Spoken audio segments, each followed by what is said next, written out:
मैं आपके माध्यम से सदन को अवगत कराना चाहता हूं कि 14/11/2023 को शिक्षा निदेशक बेसिक की अध्यक्षता में 4 सदस्यीय समिति का गठन किया गया है।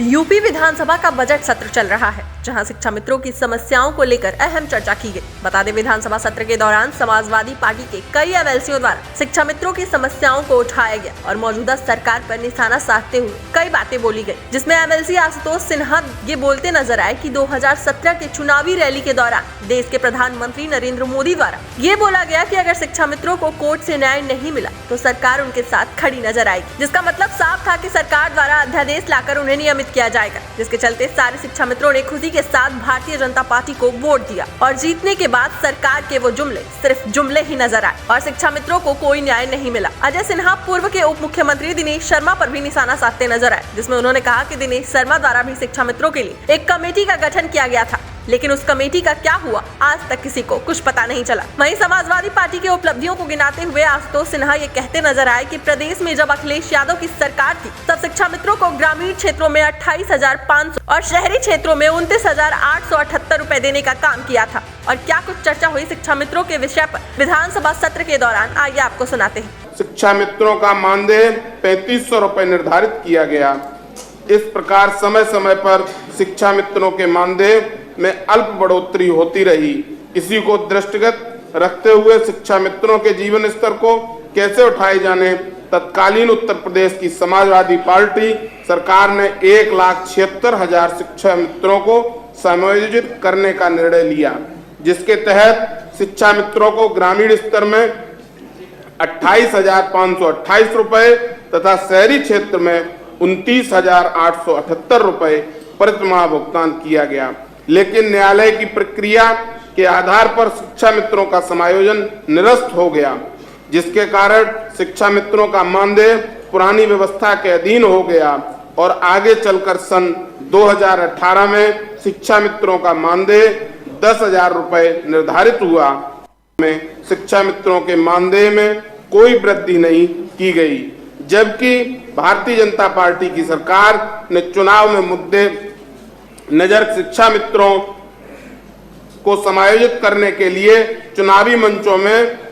से झूठा आश्वासन देती रही, लेकिन बदले की भावना से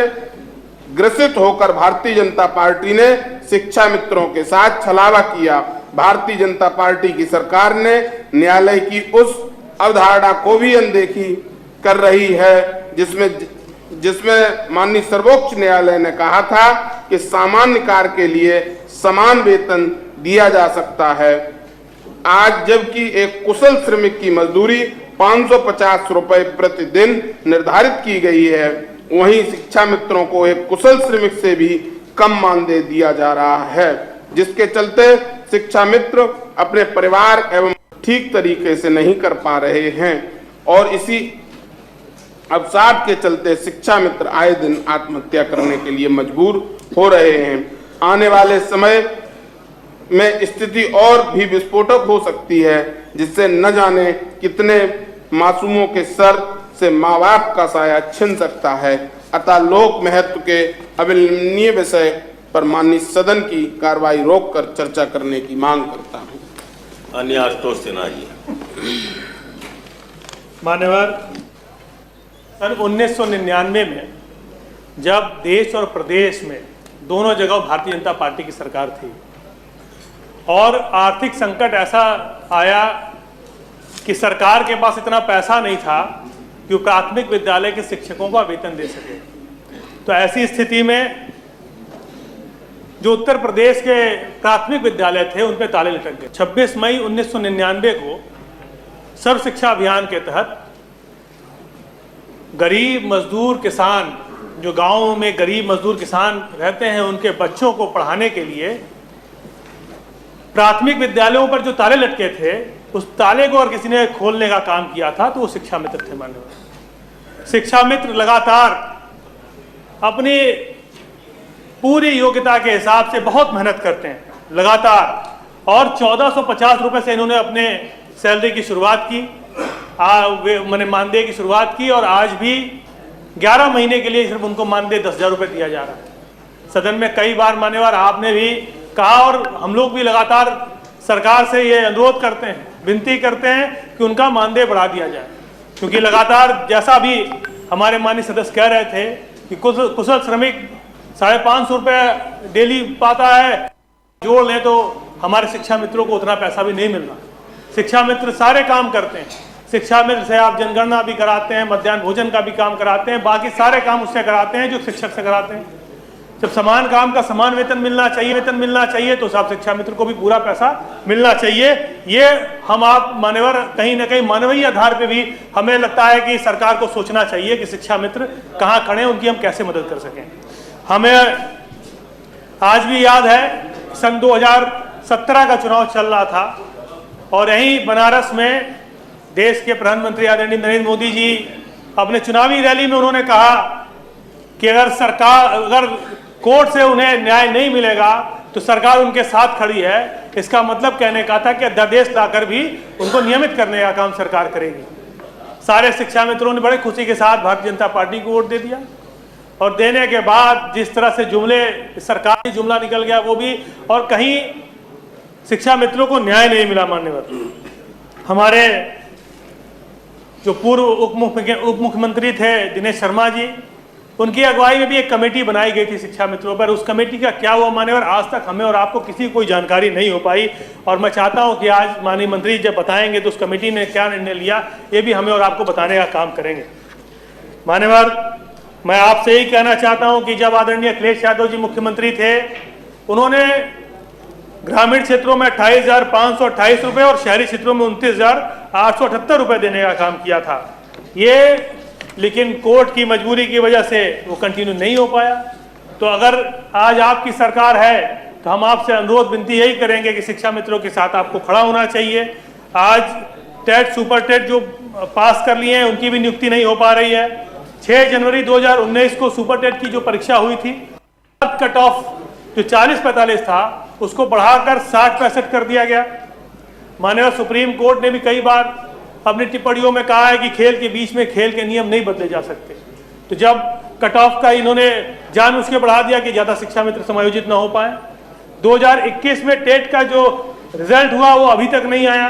साथ ही साथ उसके बाद कोई परीक्षा भी नहीं हुई। मान्यवर शिक्षा मित्र लगातार हम लोगों से संपर्क में रहते हैं, कुछ समस्याएं अपनी मांगे उनकी थी, तो 4-5 मांगे मैं कहना चाहता हूं सदन के समक्ष में रखूं कि संशोधित अध्यादेश लाकर पुनः शिक्षा मित्रों को सहायक अध्यापक के पद पर बहाल किया जाए। भारत का राजपत्र 10 अगस्त 2017 लागू हो। समान काम का समान वेतन लागू कर 62 वर्षों हेतु इनकी सेवा नियमावली बनाई जाए।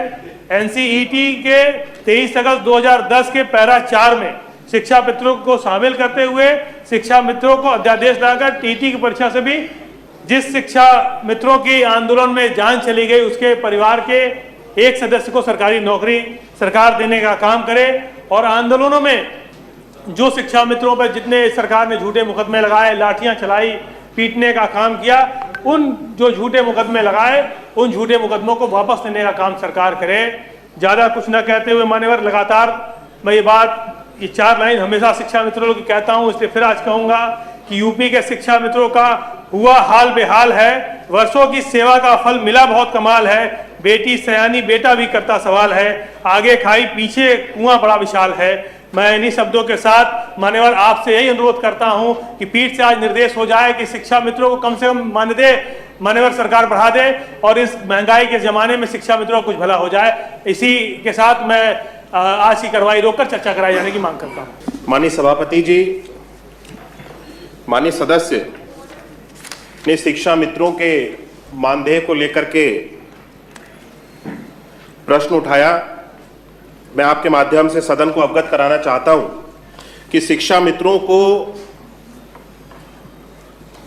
जब पिछली सरकार के समय में, सपा सरकार के समय में सहायक अध्यापक के रूप में इनको नियुक्त कर दिया गया था, उस समय जो इनको वेतन दिया जाता था वो एक सहायक अध्यापक के समान दिया जाता था। और माननीय सर्वोच्च न्यायालय का जो आदेश आया, उस आदेश के बाद इनको सहायक अध्यापक से वापस शिक्षा मित्र के रूप में नियुक्त करने का निर्णय हुआ, और जिसके रूप में इन सब लोगों को, सभी शिक्षा मित्रों को वापस शिक्षा मित्र बनाया गया और जो मानदेय 3500 रुपए का मानदेय उस समय दिया जाता था, उस 3500 रुपए के मानदेय को लगभग 3 गुना हम सब लोगों ने बढ़ाने का काम किया और 10,000 रुपए उनका मानदेय उस समय तय करके इनको 11 माह के लिए 10,000 रुपए का मानदेय देना हम सब लोगों ने प्रारंभ किया। वर्तमान में उस समय भी इन लोगों को, शिक्षा मित्रों को अवसर दिया गया कि जो शिक्षा मित्र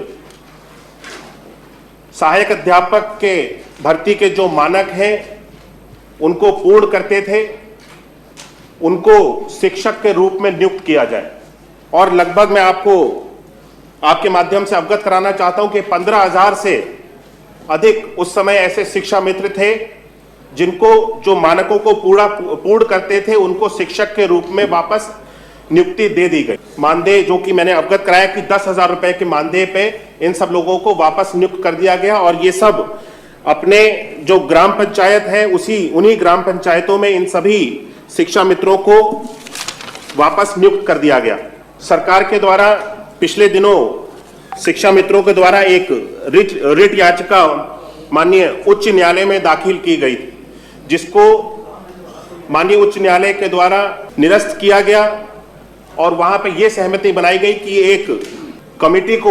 कमिटी का गठन कर दिया जाए, जिसके माध्यम से जो शिक्षा मित्रों का मानदेय है उस पर जो भी विचार बनता है शिक्षा मित्रों के साथ में, उस विचार को प्रस्तुत किया जाए। बेसिक की अध्यक्षता में 4 सदस्यीय समिति का गठन किया गया है। समिति द्वारा शिक्षा मित्रों के साथ बैठक करते हुए इस संबंध में कार्रवाई भी की जा रही है और जो भी प्रस्ताव हमारे शिक्षा मित्रों के साथ में इस कमेटी के माध्यम से बना करके सरकार को प्रस्तुत किए जाएंगे, उस पर सरकार के द्वारा विचार किया जाएगा और जो भी सहमति बनेगी उससे सदन को अवगत कराया जाएगा।